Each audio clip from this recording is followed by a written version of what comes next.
Well, hello, here's a pre-lab health lab. I ran into a little bit of a snag here. I'll see if I can get you. Let's look at the ones they gave me. The A is the E-Science lab. There was a mistake in them, so hopefully, well, I'll have it corrected for you by the time the course starts. But lab 12, and that's why I'm switching from Word document to PDF, because I'm got the proper one right here. Okay, so salt and sugar. Salt uses ionic bonding, that's where electrons are transferred from one atom to the other, and covalent bonding, sugar is shared. So we're going to explore the different properties of these, and we're going to look at, which one's going to hide at melt at a higher temperature. It's going to be salt. It's a lot harder to break those bonds. That's more strongly bonded. So, okay, so now for this experiment, for this one to work, you need to use distilled water. You really do need distilled water for it to work properly. Okay? If you use tap water, it's not going to work as well. So, see if you can buy some distilled water. If you use tap water, even on a Wahoo, because we don't chlorinate the water, even the tap water, it's going to contain some ions in it, so it's not going to be as well. Because the reason sugar is a non-electrolyte, it's not going to conduct electricity. Salt is an electrolyte, it does conduct electricity. So basically what you do is you take a beaker, rinse it a couple times with distilled water. Don't put your fingers in it because you have salt on your fingers, will contaminate them. Rinse it out and put about 3/4 full of distilled water and put some sugar in it, and then you basically go and you assemble this thing here. That's what you're doing. You assemble it up, iron nail, steel screw, and you fix them in place there with the rubber band so they're suspended.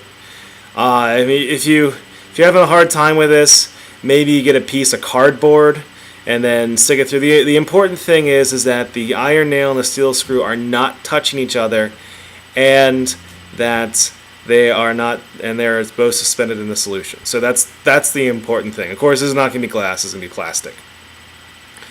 So then you take your 9-volt battery and you connect the negative to the steel, the positive to the iron nail. So what's going to happen, you'll see. You'll see. So let it sit for 2 minutes and make observations. So see if there's anything happening with that. So that with the sugar packet. Now, rinse it out, rinse these things out.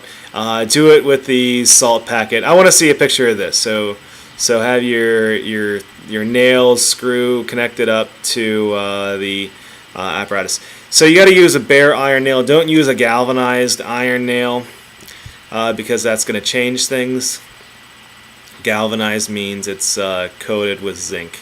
So it's going to be zinc reacting and not the iron. So just a word for the Y's there. So use the stuff that's in your kit. Don't go and just grab a random nail off the ground and use that because it may not be the right material. So that's a caution with this.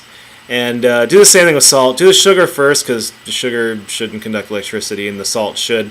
It's a lot easier to do the sugar first because even if you contaminate with the sugar, it's not a big deal.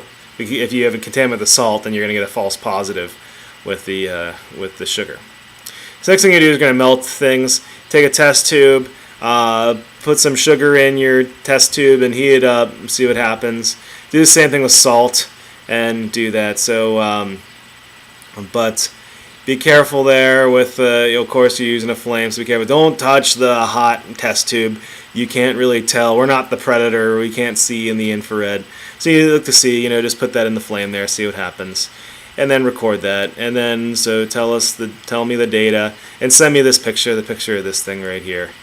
So I'm curious to see what your thing looks like. You can improvise, like I said, you can use cardboard if you'd like, rather than using rubber bands. If you use rubber band, that's fine too. Hey, whatever. I mean, it's in the instructions. I'm just thinking to me that's would be easier for me to do. So yeah, use the still water because it might have ions in it. So yeah, you go stream of bubbles.